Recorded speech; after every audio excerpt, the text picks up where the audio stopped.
Oke, saat ini Daud kaget karena bau dia itu adalah bau dari feromon. Daud jelas ingin menghentikannya, tapi ada pesan muncul kalau efek feromon ini sudah aktif ke Elnor. Dan Elnor berusaha agar nggak makin suka dengan Daud. Dan Elnor bilang kalau Daud ini ternyata gagah. Jadi Daud ngajak Elnor jalan-jalan dan dia harus meyakinkan agar tidak bertemu dengan Elia. Elnor minta pelan-pelan saja. Lalu mereka jalan-jalan dan Daud ini ingin menurunkan efek dari feromonnya.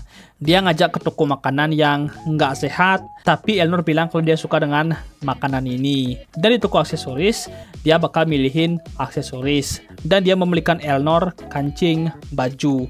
Dan pas banget, Elnor lagi perlunya dengan kancing baju. Ya, lalu mereka istirahat sebentar dan Elnor nanya jurusan apa yang dipilih sama Daud. Dan Daud bilang kalau dia milih teologi. Elnor sebenarnya ingin Daud milih knighthood, tapi Daud bilang kalau dia punya alasan memilih teologi. Dan Elnor nanya lagi apa yang mau Daud pelajari. Daud bilang kalau dia ingin belajar untuk melindungi orang-orang yang dia sayangi. Dalam pikirannya adalah hidup dirinya dan keruntuhan Elnor. Dan holy skill itu penting untuk mendapatkan ending yang dia inginkan. Karena event berikutnya bosnya bakal lemah terhadap holy power. Tapi Elnor nanya apa itu ada hubungannya dengan dirinya. Dan Elnor jelasin kalau keluarga Tristan memiliki kutukan yang bisa membuat mereka menggila. Dan solusinya itu adalah angel blessing. Dan itu mujizat yang sangat susah didapatkan. Dan Elnor nanya lagi kenapa Daud terus di dekat dia. Bahkan di saat ada rencana pembunuhan, Daud selalu di dekat Elnor. Daud bilang karena dia ingin melindungi Elnor. Elnor nanya lagi kenapa sampai segitunya. Dan Daud membalas kalau dia nggak melindungi Elnor maka dia bakal mati. Dan Elnor bilang kalau Daud ini beneran pria yang aneh. Lalu ke Elia yang mengira kalau Daud ini orang yang aneh karena dari tadi dia nggak ngomong. Dan saat ini mereka pergi ke ruang bawah tanah.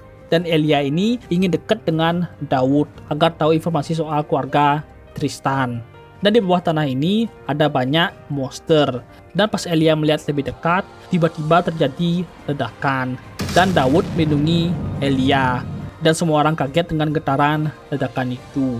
Lalu monsternya kabur, jadinya Elia sekarang yang akan melindungi Daud. Dan Daud menerima notif kalau main quest muncul. Jadi Daud langsung pergi meninggalkan Elnor dan minta Elnor untuk mencari seorang priest. Lalu Daud bertemu dengan Elia yang sudah berhasil mengalahkan monsternya. Dan muncul notif kalau ketertarikan Elia meningkat dari penasaran menjadi tertarik. Dan main skenario berubah karena ada satu monster besar yang berhasil kabur. Dan Elia mau menghentikan monster itu. Dan di ruang para murid, mereka diserang sama monster beruang itu. Dan pelindung mereka bakal segera hancur. Jadi Elnor menyuruh priest ini menggunakan angel blessing. Tapi priest ini bilang kalau nggak bakal bisa. Karena itulah skill pelindung tingkat tinggi. Dan dia ini sempat-sempatnya menghina keluarga Tristan. Tapi Daud muncul dan mengambil item priest itu. Dan dengan item Ultima of Divinity dan skill Desperate Survival, Daud mau diserang. Tapi Daud langsung mengeluarkan sihir suci tingkat tinggi, yaitu Holy Barrier. Dan ini membuat semua orang kaget, tapi bukannya senang, priest ini malah menghina Daud. Jadi dia dibuat pingsan sama Elia. Dan Elia menjelaskan kalau menggunakan Angel Blessing setidaknya memerlukan waktu latihan 10 tahun. Dan ini mengingat Elnor mengingat tentang perkataan Daud tadi. Yang dimana dia punya alasan masuk ke jurusan teologi, dan kalau nggak melindungi Elnor, maka Daud bakal mati. Dan Elia seperti menghina Elnor karena Daud melakukan semua ini untuk keluarga Tristan dan untuk Elnor. Kalau tidak, mana mungkin Daud bakal melakukan semua ini. Dan di dalam hatinya Elnor, detak jantung dia semakin kuat. Dan dia melihat suatu cahaya dan langsung mengeluarkan pedangnya dan bilang kalau Daud memang seorang yang aneh. Lalu Elnor menyerang monster itu dan serangan dia membuat monsternya terpental. Dan monsternya langsung bangun dan menyerang balik. Dan sekarang Daud melihat teknik pedang Tristan yang asli. Dan Elnor ini membuat monsternya kesusahan dan terpental lagi. Dan ini jelas membuat Daud kaget karena perbedaan skill yang dia copy dengan yang aslinya. Tapi Daud heran karena di gamenya itu Elnor nggak bakal terlibat dengan event yang beginian. Tapi dia mendapatkan pesan kalau main quest sudah selesai dan tidak adanya korban jiwa. Sungguh luar biasa. Dan Daud menjelaskan kalau guru yang ingin bereksperimen menggunakan monster adalah pendukung keluarga Tristan. Karena Elnor terlibat langsung, jadi ini bakal ribet. Tapi Daud fokus saja sekarang ke quest dia. Dan pas Elnor sudah menyerungkan senjata dia bilang sudah selesai. Tapi monsternya masih bangkit dan menyerang Elnor. Jadi Daud langsung menahan serangannya dan Daud pingsan. Lalu pas Daud bangun, dia dijenguk sama Kanselir Akademi Atalanta Swansong, seorang nenek yang sudah berumur 1000 tahun. Dan ini membuat Daud heran kenapa dia menjenguk Daud. Dan dia kesini membawakan berita buruk dan berita yang lebih buruk. Jadi Daud ingin mendengar berita yang buruknya. Jadi Daud sekarang jadi pusat perhatian semua orang. Dan dia bakal terus terkena masalah ke depannya. Dan berita lebih buruknya lagi, Atalante nanya seberapa banyak Daud tahu tentang demon. Dan ini membuat nenek ini cukup kaget karena Daud nggak khawatir sedikit pun pas dia ditanyai sama nenek ini. Tapi Daud nggak mau memberikan info berapa banyak yang dia tahu soal demon ini karena dia nggak terlalu yakin dengan nenek ini. Karena cuma Daud yang belum punya kelas. Dan nenek ini tahu kalau Daud itu jengkel. Jadi dia menggunakan sihir untuk membuat ruangan hitam. Dan nenek ini mulai yapping soal hegemoni sekarang tidak memiliki banyak kendali masyarakat. Dan Daud bilang kalau kudeta asosiasi tribal, perubahan pada organisasi kekaisaran suci, dan soal penerus takhta. Dan ini adalah penyebabnya. Dan jelas ini membuat nenek itu kagum.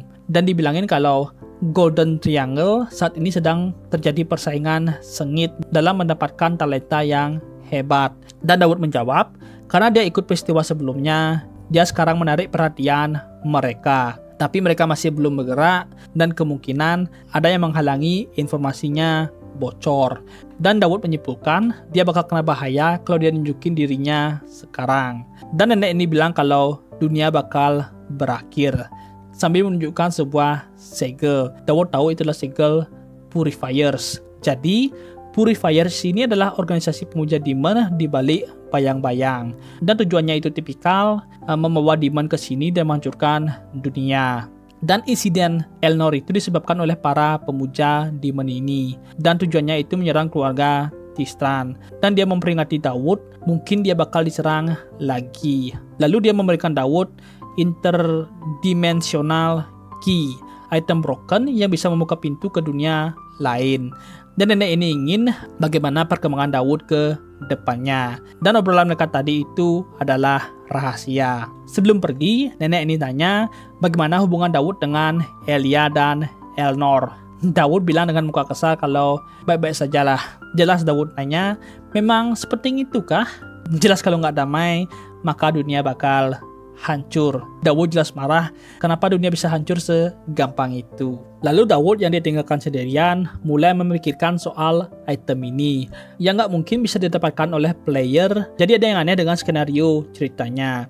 Lalu Conrad datang dan ingin membicarakan sesuatu dengan Daud karena Daud belum masuk kelas, tapi dia masih diberi tugas sama Conrad dan dia bakal masuk di kelas yang sama bersama mereka. Ya, di kelas yang sama dengan Ketua OSIS Elnor dan Wakil Ketua OSIS Elia. Jadi gue salah soal cewek yang bersama Elnor itu. Lalu di kelas pas pelajaran soal kesatria, tapi Elnor malah melawan materi yang diberi sama gurunya. Tapi Elia malah mendukung perkataan gurunya. Lalu mereka mulai berdebat dan Daud yang duduk di tengah mereka cuma bisa diam dan ketakutan. Tapi Daud bilang kalau lanjut saja pelajarannya. Dan itu menjadi kemenangan pertama Elia. Dan Elnor menyuruh pelajaran dilanjutkan. Jadi Daud ngecek pesannya. Elnor dari kepercayaan menjadi rasa sayang satu. Dan teknik pedang Tristan sudah 50% kesamaannya.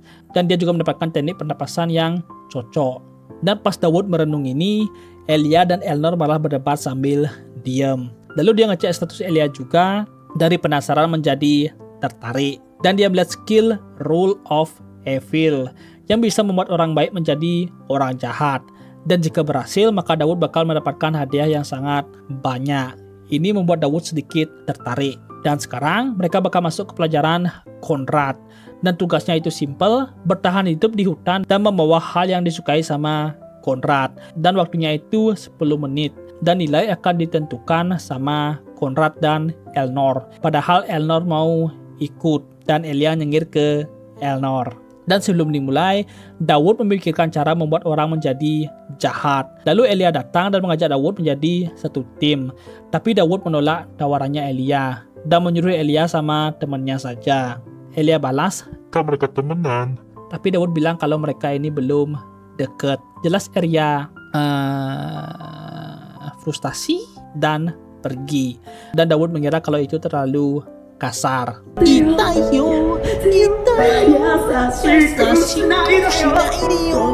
Lalu ada murid yang datang dan nanya apa hubungannya Daud dengan Elia.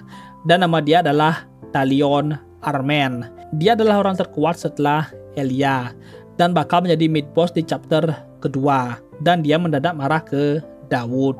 Lalu notif muncul kalau dia berhasil membuat orang baik menjadi jahat. Dan Talion ini marah kalau duel Daud itu pasti palsu.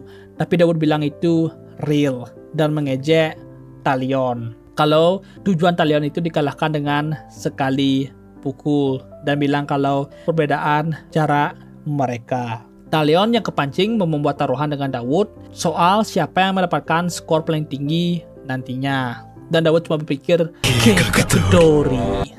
Lalu Elnor ditanyai sama Konrad kenapa nilai Daud sudah sempurna padahal ujiannya aja belum mulai. Tapi Elnor bilang kalau Daud ini pantas menerima nilai itu.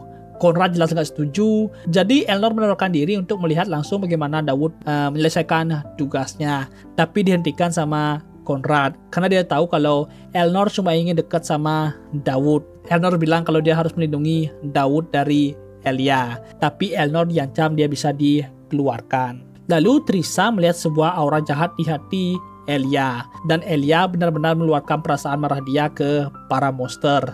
Trisa yang sadar nanya kondisi Elia. Elia mengelak tapi sudah ketahuan. Jadi Trisa memberikan kata-kata ke Elia kalau Daud menjauhi Elia ini karena Daud itu bangsawan di pelosok. Kalau kandidat hero dekat dengan Daud itu bisa bikin orang lain salah paham.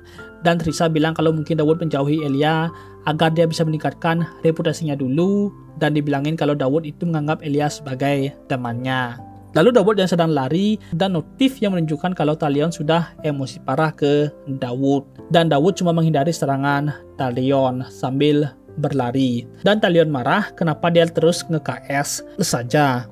Daud ngomong kalau begitu bagi saja hadiahnya sambil mukanya ini sarkas. Talion makin marah dan mau melemparkan senjata dia.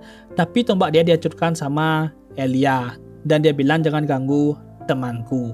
Dan Elia mengancam Talion jangan mengganggu temannya. Talion mau ngobrol dengan Elia, tapi Elia malah mengancam Talion dan nanya apa yang mau dilakukan ke Daud tadi. Dan sifat yang dari Elia mulai muncul. Lalu Talion dijatuhkan dan Elia nggak mau mendengarkan alasan Talion. Jadi Talion nanya kenapa Elia terus melindungi Daud. Elia bilang lo tuh nggak ada urusannya dengan siapa gue berteman. Daud jelas panik dong. Kenapa Elia bisa segitunya? Dan Elia nantang, kalau begitu kenapa nggak Talion aja yang kena pukulan kayak kemarin? Talion sadar kalau jika dia kena pukulan maka dia pasti langsung KO. Jadi dia langsung minta maaf ke Daud. Lalu Elia pergi dan Daud berasumsi kalau dia masih berteman dengan Elia untuk sekarang. Dan pas Daud mengumpulkan tugasnya, dia didatangi sama Trisa dan mengobrol soal Elia.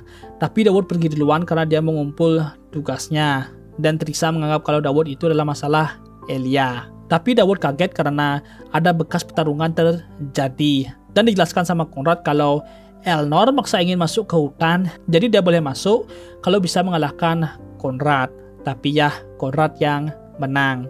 Tapi Elnor masih dipuji karena sudah semakin kuat.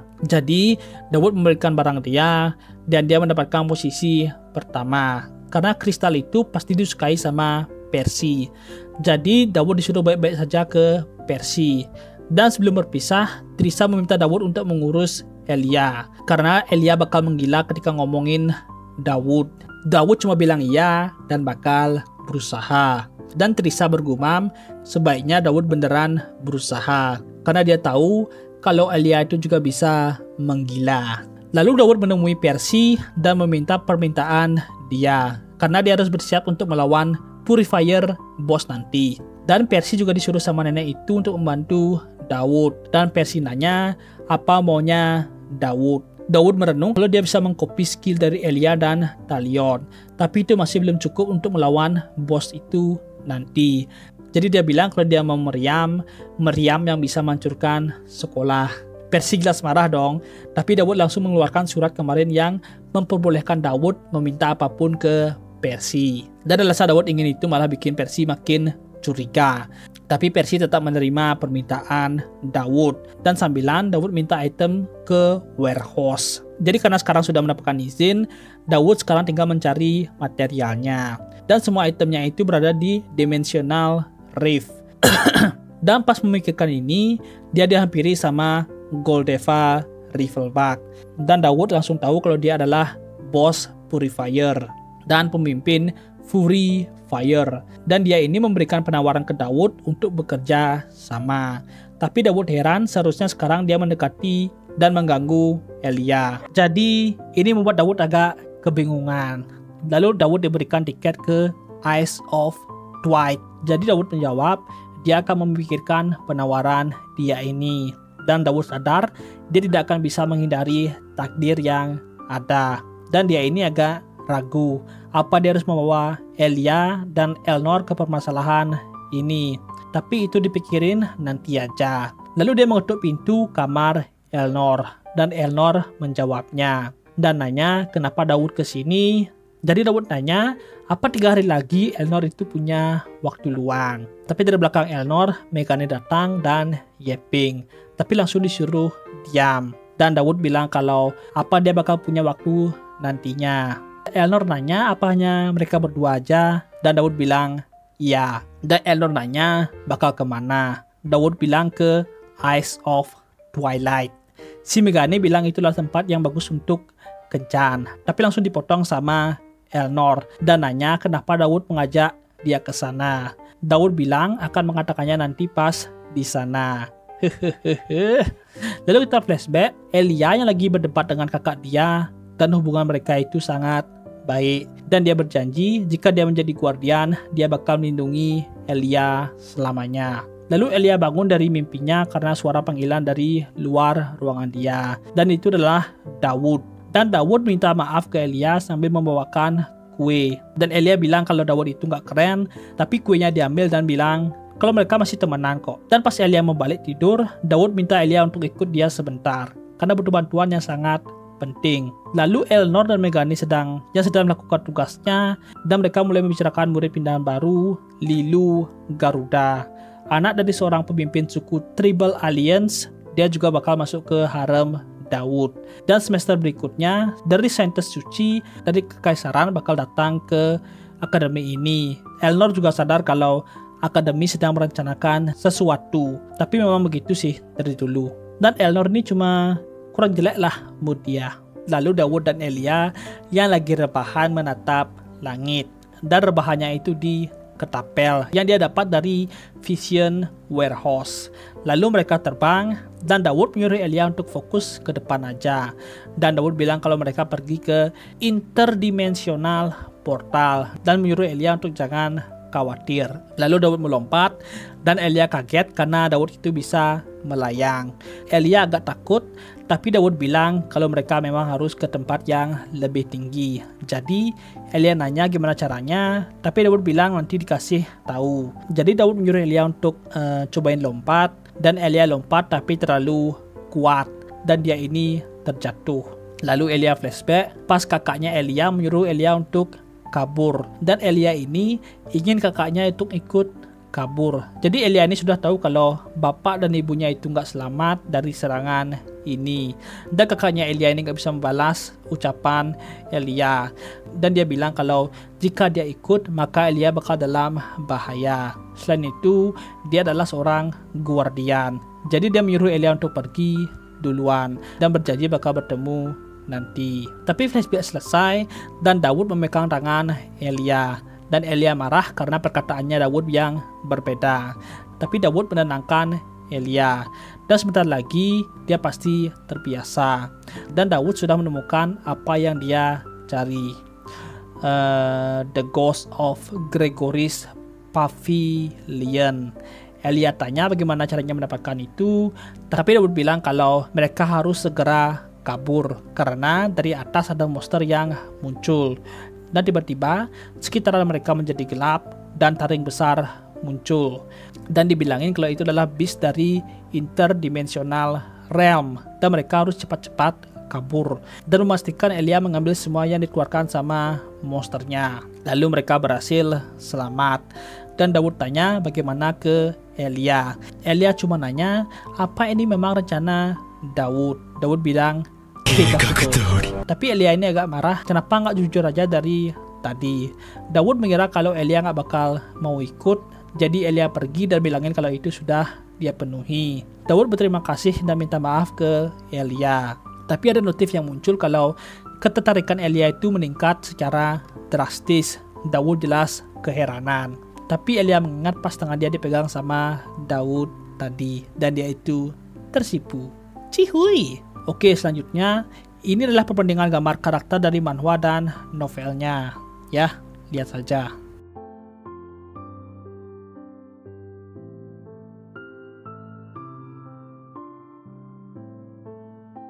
Dan ya situ aja buat part kedua dari cerita manhwa Fated to Love by Villain.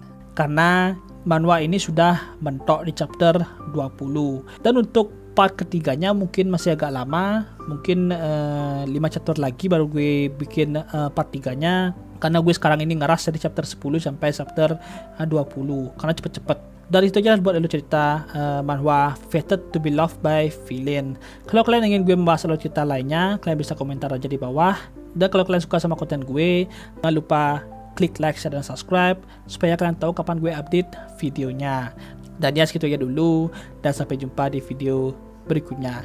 Bye bye, Bakakers. Manhwa, anime, manga. Oke?